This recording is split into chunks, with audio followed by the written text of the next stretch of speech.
Tout le peuple se faisant baptiser, Jésus fut aussi baptisé. Et pendant qu'il priait, le ciel s'ouvrit, et le Saint-Esprit descendit sur lui sous une forme corporelle, comme une colombe. Et une voix fit entendre du ciel ces paroles.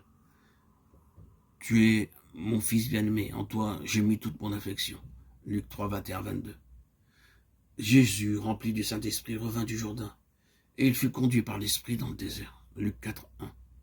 Jésus, revêtu de la puissance de l'Esprit, retourna en Galilée, et sa renommée se répandit dans tout le pays d'alentour. Luc 4, 14. Le ciel lui fut ouvert en réponse à une vie vécue sous le gouvernement du Saint-Esprit. Le ciel ouvert signifie la vie déversant en nous les richesses de Christ. Le ciel ouvert signifie une vie livrée et abandonnée au gouvernement de l'Esprit, où l'Esprit est Seigneur. La jouissance de l'onction pour le Seigneur a signifié que son être entier était placé constamment, continuellement, parfaitement, sous l'autorité de l'Esprit, et que sa volonté était maintenue une avec celle du Père. Ce que le Père voulait, le Fils le voulait aussi.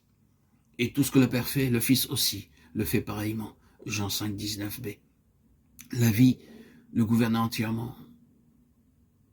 Ce qu'il accomplissait, il le réalisait par elle, après s'être assuré de la parfaite volonté du Père.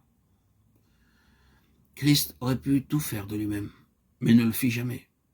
Les expressions sorties de sa bouche témoignent de sa vie intérieure, de sa dépendance parfaite, absolue, qui l'animait constamment.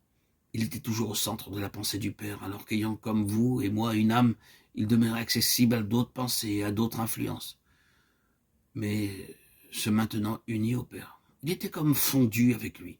Ses propres paroles en rendent témoignage. Je vis par le Père. Jean 6, 57. Je suis dans le Père et le Père est en moi. Jean 14, 11. Nous avons là le secret de sa vie. Cela nous dépasse complètement, c'est un mystère. Cependant, ces paroles prononcées sont pour nous afin que nous sachions et comprenions comment nous devons vivre pour être un peuple qui lui appartienne en propre. Le Seigneur se mouvait selon les indications qu'il recevait du Père, qui vivait en lui. Christ nous est révélé dans cet évangile de Jean comme l'homme parfait. Il est le représentant de la nouvelle création, il est l'incarnation de ce que nous serons dans la nouvelle création. Il est notre modèle. Pensons-nous que nous pouvons être amenés à sa ressemblance par le seul fait que nous sommes nés de nouveau?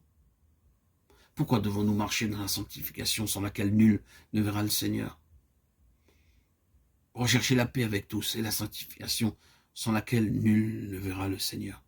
Hébreux 12, 14.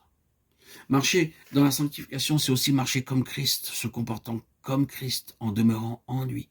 Car en vérité, comment pourrions-nous être dépendants de lui sans demeurer en lui? Je le répète, les paroles du Seigneur, ses lois directrices énoncées et vécues par lui, sont pour nous, pour que nous soyons en elle et elle en nous. Et intégrés en nous-mêmes, que nous en fassions l'expérience. C'est alors seulement que nous serons des canaux, des vaisseaux, pour accomplir notre part dans son dessein. Voyez-vous, quand ces lois sont inscrites et vécues en nous, le Saint-Esprit rend alors témoignage en nous, et à travers nous, qu'elles régissent désormais notre vie. Je demeure persuadé que notre utilité, comme notre utilisation, réside en cela, et non pas en ce que nous faisons. Écoutons le Fils qui nous parle de ces lois. Le Fils ne peut rien faire de lui-même, je ne puis rien faire de moi-même, car je n'ai point parlé de moi-même. Je l'ai dit comme le Père me les a dites. Jean 5, 19, 5, 30, 12, 49, 12, 50.